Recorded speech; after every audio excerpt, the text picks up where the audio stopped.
Here's a sticky icky.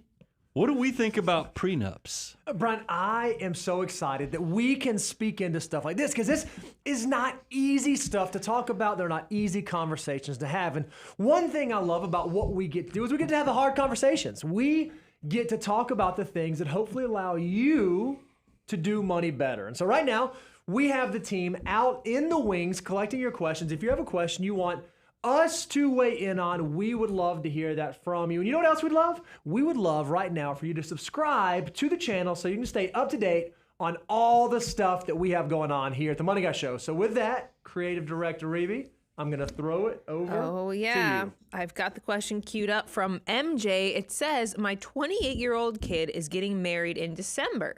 Congratulations. I know. First of all, congrats. And has a 6-figure net worth. I want to make them get a prenup before they get married, but I'm wondering what the money guy thinks. I would hate to see their financial future slip away due to a messy divorce. Well, okay, so first thing I'll say, MJ,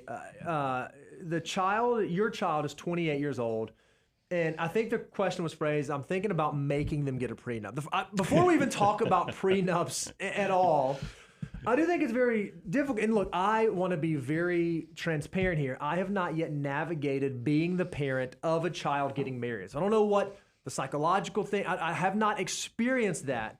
But I have been in rooms and sat with families where parents try to influence and put their will on their kids. And oftentimes when it's done in not like a warm, loving, happy, nice manner, it doesn't end up well. So when I think about like a prenuptial agreement and a couple thinking about entering into marriage with one of those in place, it seems like that should be a decision that the couple makes and less a decision that the parents are going to force on the couples. I just want to put that piece out there because I do think you have to be careful, especially going into marriage, that you try to control and meddle too much in there because ultimately, you want this couple to kind of like, get married and get out of the nest and fly and thrive on their own without having mom and dad having to like dictate the decisions they make. So with that brief aside, then becomes, okay, well, what do you guys think about prenuptial agreements? So for those of you who are not familiar, this is an agreement that two parties enter into before they get married that basically lays out if this marriage were not to last, if this marriage were not to work, this would be what we were going to agree to be the terms upon the dissolution of this relationship. I mean, there's other stuff that goes into it, but that's kind of the general idea. So when it comes to prenuptials, Brian, I've got some thoughts that I'm happy to share, but I'm curious to know if you have anything like right top of mind that you want to throw out there. MJ, the mistake was made is that your child actually has 6 figures net worth. You know how much easier this is if everybody just gets married broke? Oh yeah, that's true. That's true. And that actually, that joke is actually what leads to the answer, is that it's the complications that make this conversation important. And I agree with everything you said. This needs to be more of an inception thing, an education thing, versus an exerting your will upon your adult child. So here's the complications that come to my mind, what I've dealt with as a financial advisor. If you live in a community property state, that muddies the water a little bit on even assets that you bring into the marriage. If you live outside of the community property state, like I know Georgia, when we were there, Tennessee, as far as I know, these are states that what you brought into the marriage, especially like retirement accounts or assets that were given or inheritances from family members, a lot of times those assets get treated, separated if the marriage ever did dissolve. But community property estates they muddy up that water.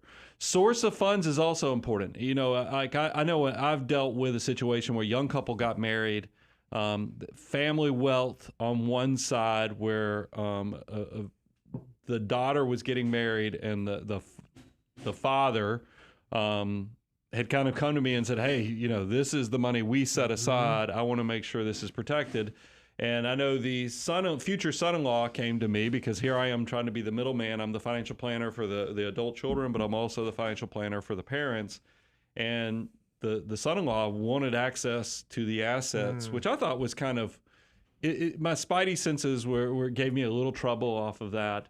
because I didn't mind sharing. Hey, these were inherited assets. This is family sourced assets. I think you need to realize the assets y'all are building as a couple will be there, but this money was money that was kind of set aside. It had a legacy. It had some desires to it. So I in that situation, I think it made a lot of sense because of the complications. And then the other thing I've often dealt with, now your son's 28, or I can't remember if he said son or daughter, but 28 years of age. That's different than where I've seen this is usually second marriages. You're getting, this is a second marriage, or maybe there's children from previous marriages, and you're trying to make sure that those earmarks for desires outside of your life are also respected. All these things are the complications that lead to having this conversation while you're in the unicorn and rainbow stage of meaning everybody's in love and everything's happiness. I can see why having these productive conversations is very powerful now versus waiting for things to all heck to break loose and feelings to get hurt. And then now you're trying to unwind this. It gets really ugly, gets very expensive. So that's how I'd handle it. But MJ, my advice to you is this is more of an education moment with your adult child, is that walk through, hey, where did this assets come from? Now, if your child created these assets themselves because they're very successful, it's ultimately their choice. I think the only way you have any standing and even in this conversation is if this was some family legacy money that was set aside or invested, and you feel like because you set this up, y'all can have that conversation. But it still needs to come from a point of the heart of education, not imposing your will. Because think about Romeo and Juliet and all the other great family tragedies of the world. Whenever the parent forbids somebody, that's the oldest story from time, is that you're actually going to probably solidify that you're the enemy or the villain of this storyline. Versus if you educate and explain where this is coming from, if it's coming from a positive place, I think you'll get to a much better place. If you are trying to create like legacy assets, or a lot of times it's noble to say, hey, I want to make sure that my assets ultimately pass down to my grandchildren. There are other ways to do that besides prenuptial agreements. You could obviously have some sort of trust structure or something like that as part of your estate planning that is different than the prenuptial agreements. Where we generally see those happen the most often is exactly what you said. Someone who's had their own success, built up their own wealth, they enter into marriage with that, and then it becomes a risk mitigation strategy. You have to think about what's the risk that's inherent in my financial situation, and which of those risks are we comfortable offloading? Because the great news is if you get married and you never get divorced, and it's till death do us part, it will not have mattered whether you had a prenuptial agreement or didn't have a prenuptial agreement, because everything went the way that it was supposed to. And you should go into marriage thinking that. You should go into marriage planning for this being the long haul type thing. But if you are someone who's older or you do have resources, then just like you would do risk management in any other area of your life, you would approach it from a risk management standpoint. But it's a decision for the bride and groom, less so the father or mother of the bride or groom, in my opinion. Well, MJ, way to kick us off with a spicier question. And if you would like a Money Guy Tumblr, since we answered your question on the show, we would love to say thank you and send you a Tumblr. And as Brian alluded to, if you would like that, just email winner@moneyguy.com and we'll work on sending that out to you. Somebody actually sent an email this past week to chicken@moneyguy.com. No, that email didn't get delivered, but they also CC'd winner. So it was well done. And also fellow CPA. I love knowing those other brilliant CPAs out there watching. About the sense of humor. That says a lot, honestly. We'll just leave that there. All right. We do have some more questions queued up. Dustin is up next. He says, we're 34 and have 4 small kids. Woo! We've finished step 5 of the FOO, and we have a few big house projects coming up. Where are those in the FOO? We need to do them sooner or later. For example, they need to move his home office so they can have a new baby's room, but he still needs the existing office. So very messy middle type of stuff. So what do you think? They've finished step 5. They've got these renovations coming up or projects. How should he think about this as he works through the financial order of operations? By the way, before Bo, you jump in, I think the content team, y'all can put up what people think foo is versus what foo actually is. Don't y'all have that slide that we? Because I think this would help as Bo kind of sets us up. I mean, yeah, they're really quick. Like a wizard. This strikes me as exactly what this is. Messy middle 101 type stuff is that I think everybody thinks that foo is a step 1 through 9, and you just go in the method, 1, 2, 3, 4, 5, 6, 7, 8, 9. Whereas it actually, you might fall back from 5 to 4, and then jump from 4 to 6, depending upon promotions and other things. So I just wanted to kind of set the table for you. No, that's perfect. And you're certainly in the messy middle. 34, 4 small kids, finished step 5, which is awesome. This is what we have to remind ourselves when we are in the messy middle. Money is not a goal. It's a tool that allows us to achieve the goals that we have. And our goals are not all on the same timeline. Some of our goals are very long dated. We want to be financially independent. We want to be able to retire. We want to be able to travel. We want to be able to live the life we want to live. And some of our goals are much shorter dated. Some of those goals are, holy smokes, I have a 4th baby and I need a baby's room and I need a nursery. And so what has to happen is as we navigate life and as we navigate the messy middle, we do have to adjust and arrange our priorities accordingly. So when it comes to house projects, I think you have to think about the necessity around the house project. A house project might be, hey, we really want to improve the backyard so that we get to enjoy it more. That's different than, man, we need to move an office around so that we have a place to put a crib so our baby has somewhere to sleep. And you have a way to earn your income. And I have an office where I can do my job. And so the gravity of those house projects are different. So some of those might actually necessitate, bumping up to, okay, I got to prioritize this. I've got to put funds towards this. I've got to be able to save for this. Where others might need to fall to later steps in the foo. Others might have to fall off. Okay, once I got to get to 25%. And I have to start doing those home improvements once I'm in the hyperaccumulation phase, once I start moving into step 7 and 8. And some of them can't wait. Some of them must have to be done now. And so, Dustin, you and your spouse have to decide, okay, what's the order of priority? We need to put these goals in.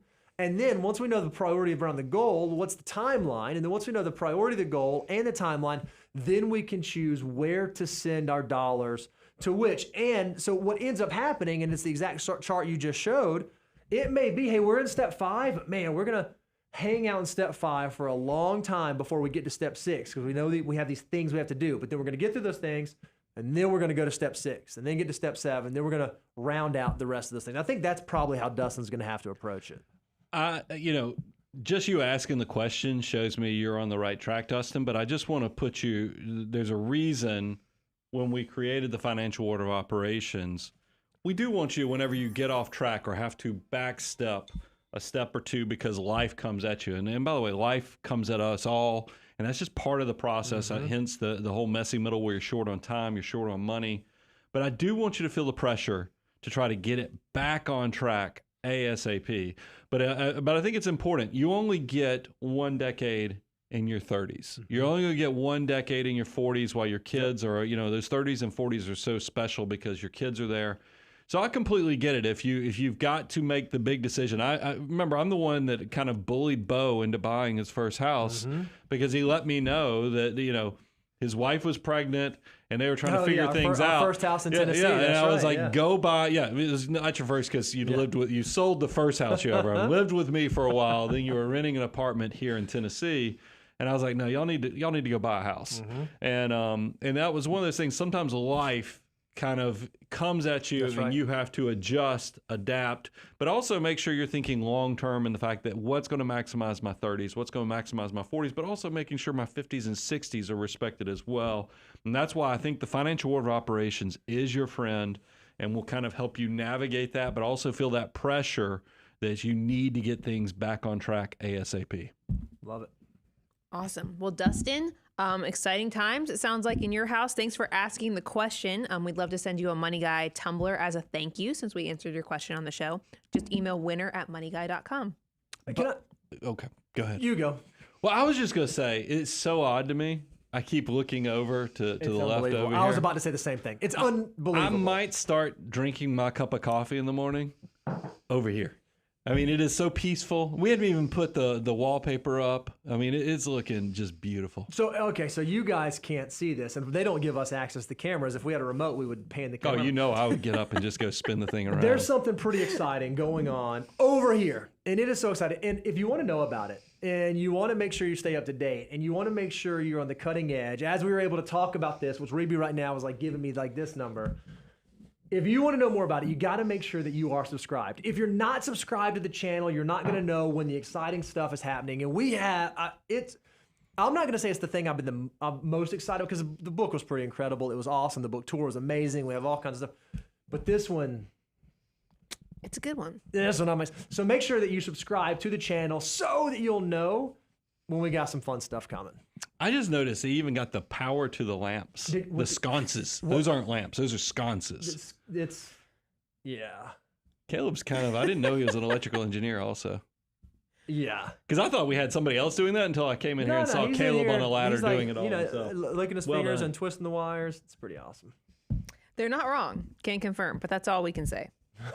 Subscribe. She plays this much better than me. I would when give you we more can details. actually tell you more. Honestly, I was terrified, absolutely terrified. He was going to stand up, go just grab one of the cameras, and just pan over. We'd probably lose connection to the camera if he did that. Don't do that. Well, good stuff. All right, are you ready for the next question? Number 3. All Trace. Right. Manuel has a question for you. He says, how does the mega backdoor fit in the FOO and the 3 buckets?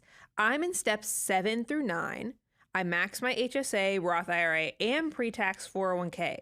It seems powerful to park the next long-term dollars in the mega backdoor over brokerage. Do you have any thoughts on this? Yeah. Yeah, he's in the right place too, by the way. Yeah, but that is a financial mutant question. And we actually get this a pretty good bit, Brian. People ask us, let me lay out what the mega backdoor is, and then why don't you talk about the priority where it goes. So a lot of people don't recognize that when you contribute to your 401k, where most of us are familiar that you can either do a pre-tax contribution or you can do a Roth contribution. And those contributions are limited this year to $23,000 per year if you're under the age of 50.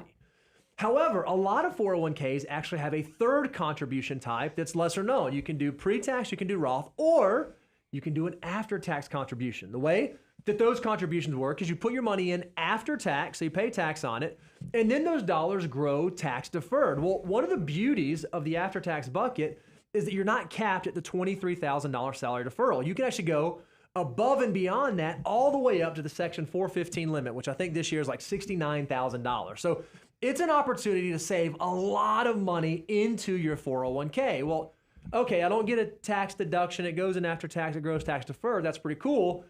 It gets a lot cooler. If your plan allows for in-plan Roth conversions or in-plan Roth rollovers, one thing that you can do is you can fund that after-tax portion of your 401k, and then you can immediately convert those dollars to Roth, or you can either convert them in-plan to Roth, or you can roll them out into your Roth IRA, where now all those dollars will grow completely tax-free. It's a way to do a mega, oftentimes as much as $20,000, $30,000, $35,000 backdoor Roth contribution every year. So it's incredibly exciting for folks who have 401ks that are structured to allow that contribution. So then the question becomes, it's so amazing, when do I do it? Where do I do it? How do I prioritize it? That's why this is a great question.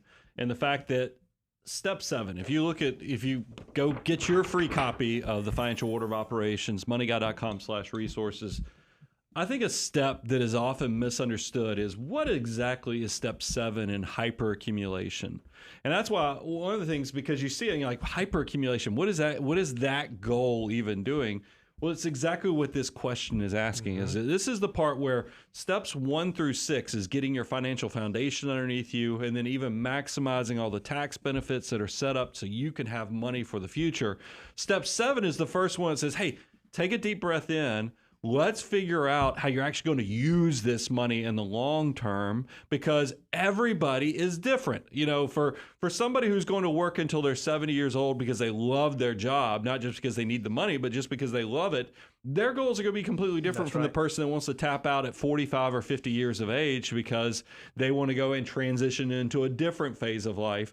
Those are completely different goals and completely different account structures. Hyperaccumulation just means now you're beyond saving and investing 25%. So you can think about how you're going to use it. And I got to tell you, in Millionaire Mission, when I wrote this, if I think about chapters I'm proud of, if we were handing out trophies, this would be most improved, would be the chapter on hyperaccumulation, because this is like the kid that you put out in right field because they could barely catch and people don't know what this means. So now we put them on third base where they can take the hot shots and actually know what's going on. And that's what the 3-bucket strategy is going to work through. I'll walk through every one of the reasons why you want to consider different things. And I think about, because you even alluded to it, and the fact that we have a lot of people are just going to land on after tax or your taxable brokerage accounts because it's so easy to, it's really a flexible player. You can get access to that money easily. If you have an emergency, it's easy to get to that. It doesn't have all the penalties and contribution limits that you do with all the retirement accounts. In there. You can, if you're retiring early, it's very easy. But you're right. I mean, I will tell you, because y'all know my favorite tax bucket is that tax-free bucket. I mean, I always tell you, it really is your precious in a lot of ways, is that you fund that, and then you're trying to even figure out how you can use it for legacy planning, because that tax-free growth opportunity is so valuable. So if you have chance to turn it into a mega Roth where you get to really load up on those tax-free savings accounts, yeah, it's important. But you just got to make sure, and it's valuable, but it's got to fit into what your future needs are as well. And that's why don't sleep on step 7, the hyperaccumulation, because that's going to be where you really kind of begin with the end in mind and know exactly what you're trying to expect out of the future, so that you can plan for it today and maximize those account structures. Now, I'd be remiss if I didn't say this is one of those unique areas where this does get a little bit complicated. The logistics of actually doing mega backdoors change from plan sponsor to plan sponsor. And sometimes you can do it and have unintended tax consequences that you did not recognize because maybe there's some earnings component on there. So you have to be sophisticated in how you do that. And then other times, there might be other employer benefits that you ought to take advantage of instead of the after tax. You might be amazed to find out that oftentimes for small business owners, that's true, where we get to tell them how to build their 401k, and they'll say, hey guys, I really want to do mega backdoor, really want to do it. I'll say, hey, that is an idea, but what might make more sense at your tax bracket is to do a full profit sharing contribution plus a cash balance plan. So there's a different structure there that might make sense. If you're beginning to investigate these kinds of questions and you're starting to bump up against this kind of planning, this might be the time that it really makes sense to consider taking the relationship to the next level, because while it's no longer pass-fail, the level of optimization you're able to achieve will likely be greater if you have an expert who can at least look over your shoulder and say, oh, yeah, did you think about this? Did you think about that? This might be something. And we'd love to get to be those experts for you. So if you've not checked it out, go check out our Work With Us page. You can go to moneyguy.com or aboundwealth.com, work with us, and consider taking the relationship to the next level, because this right here is the exact kind of stuff that we love getting to help you guys out with. Is that cool? No, that was a solid drop in, because it's true. This is taking it to the next level, because this is the stuff where I kind of lick my chops on, is that because if you can show, a successful family how you can, if they're in a effective tax rate, if they're paying 40 to 50%, depending upon which state they live in, that, hey, maybe you need to structure it this way, they're going to love you forever. Game changer.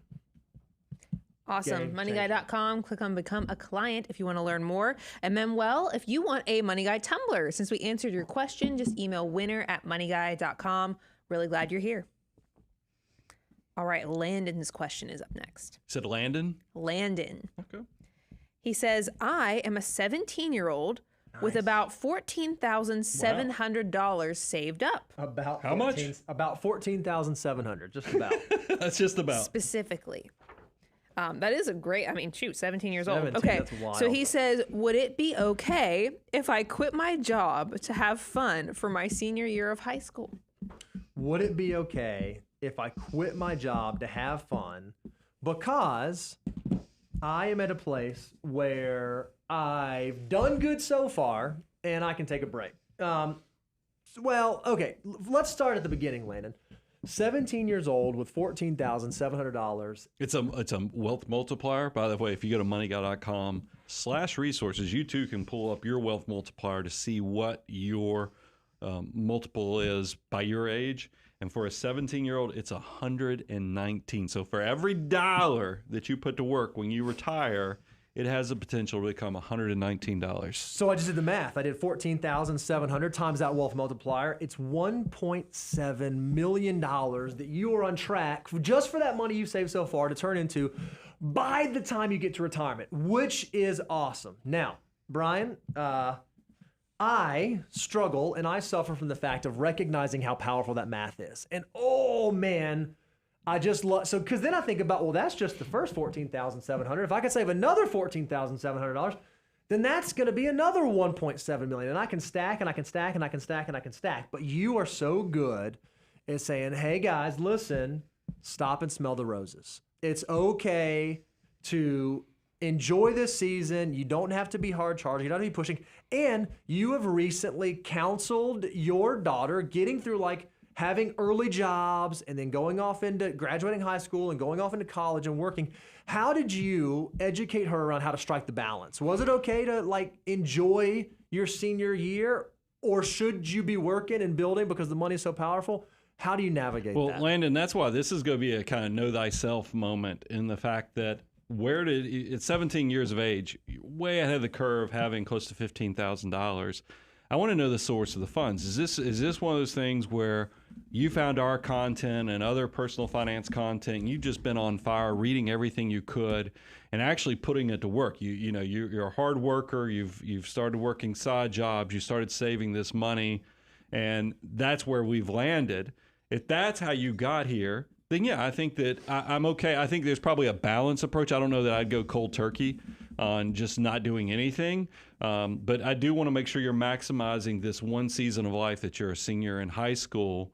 But if the other way you got this money is that maybe you have a financial mutant as a parent, and they've been in the background loading it up, getting you to do matching funds to a Roth, and you've done some part of the work, but they've also been they've been your training wheels. I'll just say it. They're your training wheels, and the fact that they're helping enable and build this process. And it's kind of taking in the fact that you're building and building these assets. But if the behavioral stuff doesn't keep on without the training wheels, then we've got a problem. Mm-hmm. And that's why I say you got to know thyself. So if you feel like it's more of you are the driving engine of what got this, but maybe the driving engine is going to be burned out because you're thinking only about the goal and not the maximizing life, then yes, let's figure out how we bring it back down to balance. But if you're in that financial mutant household and this has kind of just happened, and you still haven't, the work ethic and all the other stuff hasn't really taken traction, then I'm not going to be as easy and say, yeah, let's cut off and go have fun, because I do think there is something very valuable especially for a 17-year-old, to learn the power of hard work. Mm-hmm. I mean, that's why I'm so glad I got my oldest daughter to work in fast food, so she could see how crazy the general public is, but also the value of impressing people and exceeding expectations to where they kind of count on you. There's really a lot of value to working out in the workplace, but also I know that sometimes as hard driving people who are trying to reach success at all costs, we sometimes neglect ourselves. So that's why I'm trying to give you the permission to kind of take a self-assessment and then land in the healthy place where you maximize your teens, you maximize your 20s, you maximize your 30s, but you're also very happy with all those decisions you made when you reach your 50s and 60s too, because it all comes out. We all have a tale of life, and I'm literally talking about like a T-Rex tail. You're dragging behind you. T-A-I-L, a tale of life is what he's talking about. By the way, my youngest daughter, homophobics. I mean, homophonics? What are those called when the words have two meanings? Homophone. Is that right? No. But my daughter was just studying this, and I was reading it. It's like there, and it's really. Each of two or more words. What's it? Am I saying it? Just quit saying it. Okay. Sorry, I can't. What is it? How you say it? A homophone. Homophone. Yep, that's it. Okay. Well, anyway, that's what I want you to know thyself, to know where you are in this journey. I've screwed this all up. You turned all red. I didn't mean to. This is so good. I'm trying. I'm the math-minded person. So good. And I've embarrassed you. I'll tell you what I like too. And it's not. I feel like for Landon, it's not an all or nothing. It's not I have to stop working or I have to enjoy my senior year, I think that you can probably do both. I think there's some balance you can strike in there where you can do both and figure out what that looks like. Do you remember senior year, like super distinctly? I remember, I should have probably worked more hours because I took calculus, was like the only real class, and then I had like 3 PEs. I really did. And then so I had like calculus, 3 PEs. So your senior year was great. You loved senior year, right? I did with my buddies. I made a lot of great memories, but it was kind of like I was just occupying space. Like there was I don't think I was getting smarter. You think you should, year. like if you could go back, if you could go back in time, would you have done it differently or would you have still done the same thing? No, because now with modern school, you'd probably do where you'd be getting college credit. I could have taken more AP classes a lot of my friends. But I don't know. And then once you get to college, you're like, I graduated in 4 years, which I was pretty proud of. But I don't think I would have been super excited to leave at 2.5 years. Yeah, right. If I would have taken a bunch of extra classes. So, there's a balance there on making sure you're maximizing life. And I was blessed that I had some scholarships and other things that made it where I didn't have a bunch of student loan debt. Because I do think if you go to college and you can be starting your sophomore year, if that's you not having to take student loan, then that's a win. Everybody's got a personal situation. You have to balance that. But for me, I loved all 4 years that I was at college. And I loved my high school years, too. Well, you did go to the greatest college in all the world. So that's and I'm still friends with all my high school friends, too. We're old men that go to spring training every year. That is true. That is very sweet. I appreciate that you do that. It's like very stereotypical of old men. We're one step from putting tube socks on that go up to our knees with sandals. Oh, that's such a nice thing. All right. Well, Landon, thank you for the question. If you would like a Money Guy tumbler, since we asked your question on the show, we'd love to send you one. Just email winner@moneyguy.com. By the way, Brian is going to step away from giving any type of English skills. Even I thought I was nailing that, so I screwed that up. I nailed it. It was so good. My bad. It was so good. You just never know what's going to happen on a Money Guy live stream. But we do have some more good questions. Are you ready for another good question? Sure. Oh, yeah. All right. Big Mo has a question for you. He says, what's better in retirement, mortgage or rent? I'm 58 on step 7 of the FOO, but recently divorced. I have a $1.2 million in my Roth IRA, Roth, and HSA, but need to figure out my living situation for retirement in 7 to 9 years. So he's considering mortgage versus rent. I have a big question. Okay, go. Do you like where you live? Because that's what somebody who's about to retire. Because a lot of people, when I talk, and one of the first things when we have people come into the office and talk to us is like they'll like I have multiple clients that move to different states. They retire in different places. I think about my own neighborhood is people from all over the country, all over the world. I think of all the South Africans that live in my neighborhood. So I'd ask Big Mo, where do you want to live? Because that is also timing. If you go to moneyguy.com/resources, we have our home buying checklist. Yep. And one of the first things you'll see on the home buying checklist is this needs to be a 7-year decision. Mm-hmm. And I would say with where we've been, where housing prices went up, in some parts of the market, 50, 60, 70%. Mm-hmm. I don't know that you can count on that housing is going to continue to run up at a super fast pace. We might actually sit pretty steady for a second. So you need to take the time to do the math on what actually fits your life. Yeah, I think we've done people a disservice by making it seem like, not the Money Guy Show. I just think society in general has done a disservice by making people think that when it comes to decisions like this, there is one right and one wrong answer, because I just don't believe that that's the case. Big Mo, you asked the question, what's better in retirement, renting or owning? And being the good financial advisors that we are, our answer is... It depends. It depends. It depends. A lot of people think that when I go rent, I'm just throwing money away. I disagree. When you rent, whether it's in retirement or at the very beginning of your financial journey, at the very beginning of your adult life, what you're really doing is you're buying yourself flexibility. You are paying for flexibility to be able to figure out where you want to end up being long-term. Well, if you're someone who's retired and you want to travel around and you want to see what it's like to live in different geographies in different part of the countries, and you don't want to have maintenance, and you don't have to have upkeep, and you don't want to have to take care of the yard, you don't have to do all these things, renting may be a fantastic solution for you. If, however, you want something that you can own and you are confident you're going to be there for that 5 to 7 year period, and you do know that you want some certainty around your housing costs, then owning is a great solution. But it doesn't have to be one or the other. And a lot of times what we see our retirees do is they'll have their entire working life that they own a home. And then they'll decide they want to relocate. They're going to move down somewhere where it's warmer. And so they'll sell their primary residence and they might rent for a couple of years. Hey, we're going to rent in this area and this area, this. And in doing that, they find the place that they actually fall in love with. And when they find that place, then they make the decision, okay, now is the time that we're going to own a home. Now is the time we're going to buy.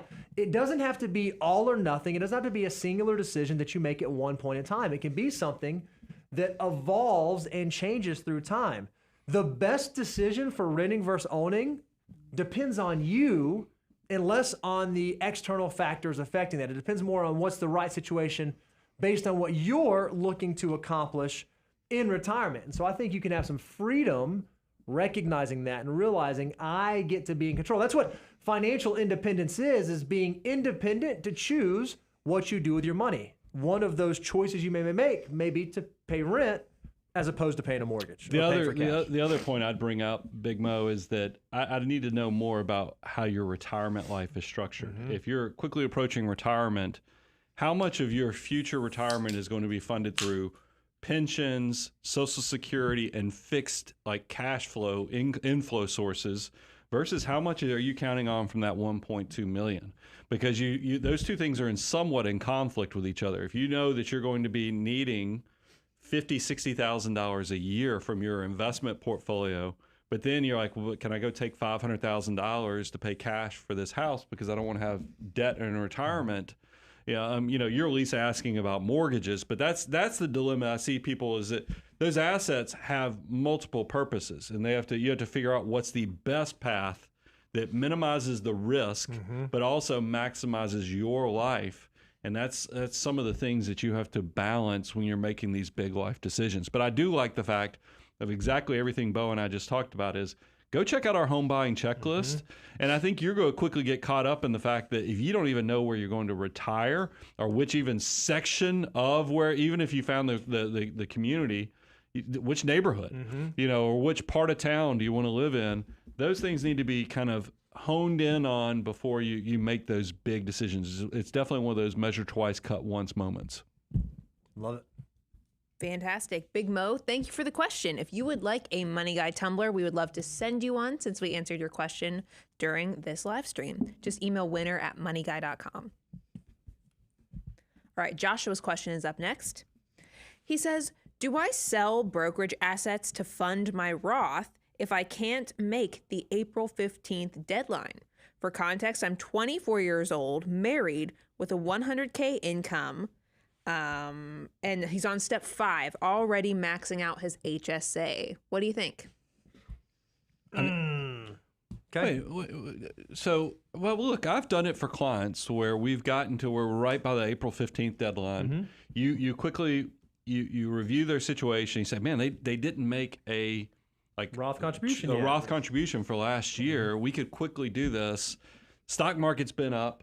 So we've made some money. Let's go pull it out of this brokerage account and then fund it in there.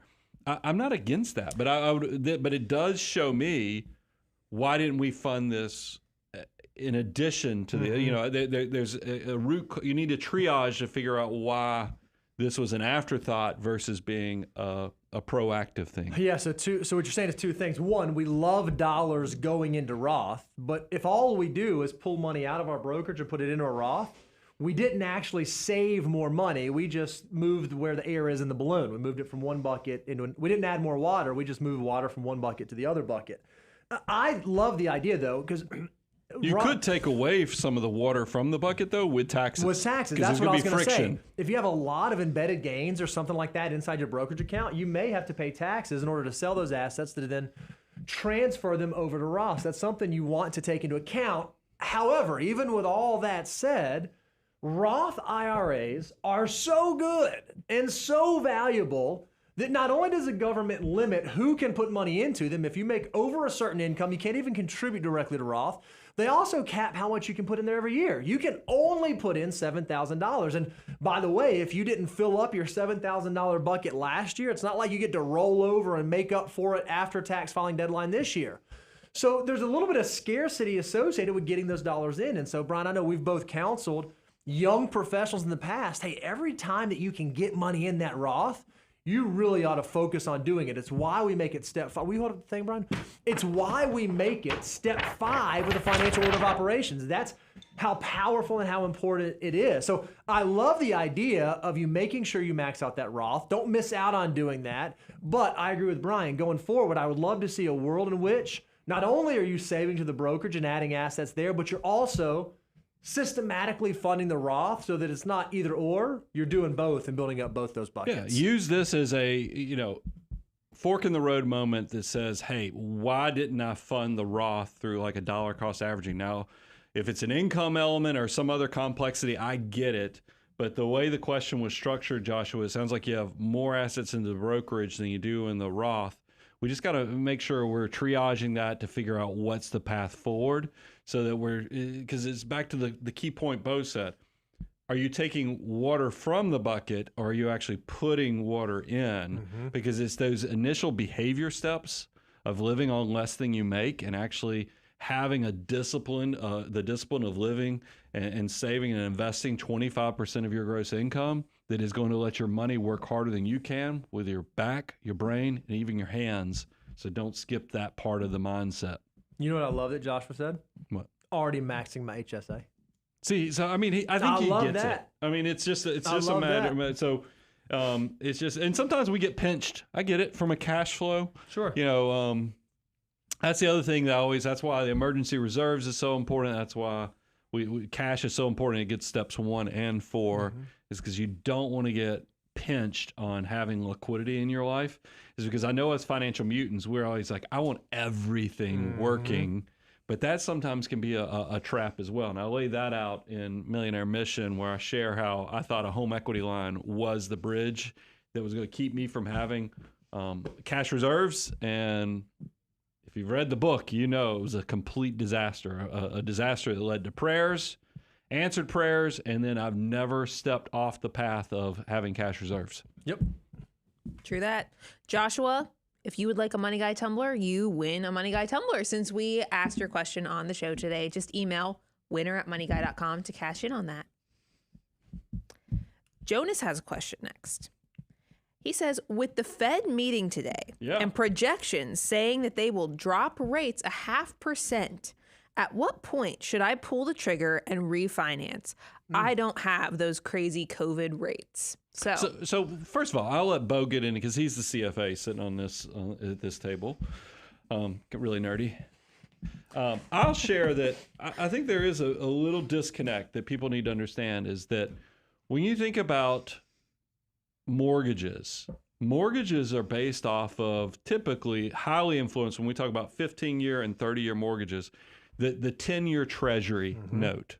Now that is influenced. Don't mishear me on this, but that is when the Fed meets, it's more of the Fed funds rate, the short-term borrowing between banks and the institutions. So when we talk about the Fed is going to drop rates potentially at 0.5% today, that is immediately going to impact like your credit cards, your home equity lines, any of those short-term, and also your savings, what you're getting on your high-yield savings accounts and those money market mutual funds, CD rates, all that stuff will instantly be impacted.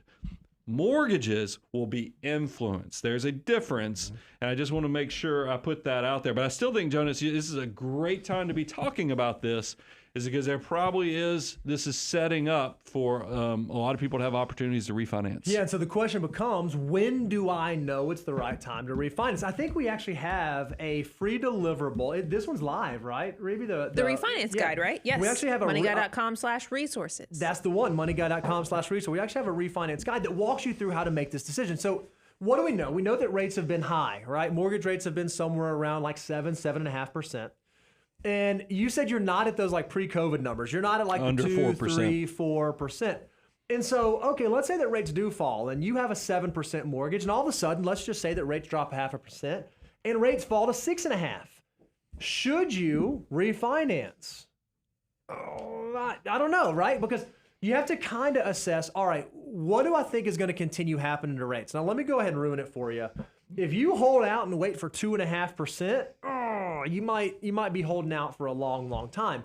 But I don't think it's unreasonable to assume that if long-term average mortgage rates are somewhere around 5 to 5.5%, that might not be a horrible target to shoot for. So if I was sitting at a 7%, and it drops to 6.5%, I might not get in a real big hurry to refinance immediately, because when I refinance, there are going to be costs associated with it. I have closing costs. I'm going to reset the loan, re-amortize the loan. What I want to think through is, okay, is there a chance that rates might drop further from here? Might it actually drop down to 6% or down to 5.5%?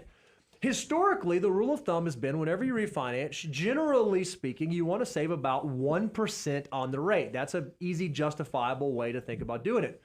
But you can actually go even more granular than that. You can do the math to determine, okay, if I drop my rate by this much, how much will I save in interest payments if I pay it on the same schedule each month? And let's say that it's $200 a month on interest. Great.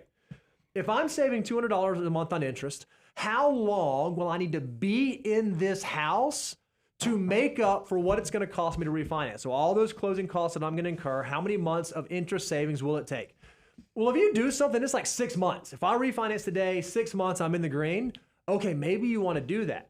If I do the math and it's like, okay, 4 years in the future before I break even, well, perhaps the interest savings is not great enough for you to refinance at this time. It might make sense to wait for rates to potentially drop a little bit further until you feel comfortable with the recoup timeline that you're going to be under. Now, I do think you have to be careful of getting too cute and too fancy with it, because let's say that rates fall, and all of a sudden rates get down to 5%. You're like, all right, I'm sitting at 8 and rates are at 5, but man, I really want that 4.5.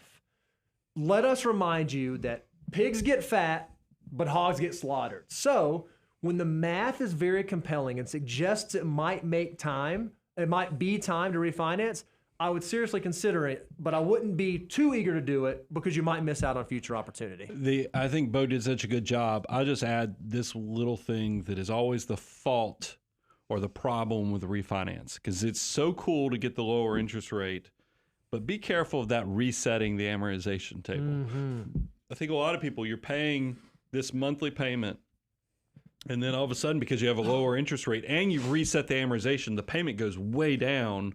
I want you to figure out where the balance is. How do you pay it off just as fast, if not even use those interest savings to pay it off even a little bit faster, versus just letting the reset of the amortization table and you just carry debt longer, yes, at a cheaper rate, but it's just you just expanded out how long you're going to be paying on that house. So don't fall into that trap.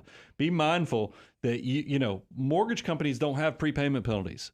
So if they set your payment at, say you were paying $3,500 and now your new payment's going to be $3,000, you could keep paying $3,500 at the lower rate, pay it off even that much quicker. But maybe you do a calculation with your financial calculator and you figure out where the same break even of how you pay it off. Maybe it comes out to be $3,200. So you pay $200 more a month than what the new amortized amount. Do the math. Don't skip that step, and don't fall in the trap of being in debt that much longer. That's great. I love that. Great answer. Remember, moneyguy.com/resources if you want to see that refinancing guide and a host of other free resources and calculators to help you on your wealth building journey, and hopefully just give you that confidence that you need to keep going and stay motivated so that you can focus on what really matters and not just be stressing about money all the time. That's the goal. That's why we do this every week on Tuesday at 10 a.m. Central, and that's why we have moneyguy.com always available for you, even when we turn the cameras off today. Feel free to be checking that out because we just want to be here to help. Now, I feel a little guilty because a lot of you are probably watching this and be like, that sounded like Reby was winding this show down. It's my fault. I am actually I'm flying down to Florida right after this with my business group. Well, I don't think anybody would have known. You don't think that they feel like, man, why are they ended the show 10 minutes early today? I'm going to catch a flight. Well, they know now. Now they know. So if you're at Disney World tomorrow, nobody's going to be at Disney World tomorrow. I will be with a bunch of business people. Feel free to come up and say hello. That's why I figured, why not? Go ahead and just share that, because nobody's going to be at Disney World tomorrow. But it's one of those things. We do appreciate all of you guys, just the support. And I think you can tell. We wake up on Tuesdays and it just feels different. Yeah, it feels special. We have a blast as you guys do studio tours. We just couldn't feel any more blessed that we get to do this for a living. So I'd like to remind you, and Bo has shared this earlier, money is just a tool. It's not actually the goal. And you guys have made so much fun for us to do this and build on the abundance that we're all making. So I'm your host, Brian Preston, Mr. Bo Hansen, Money Guy Team, out.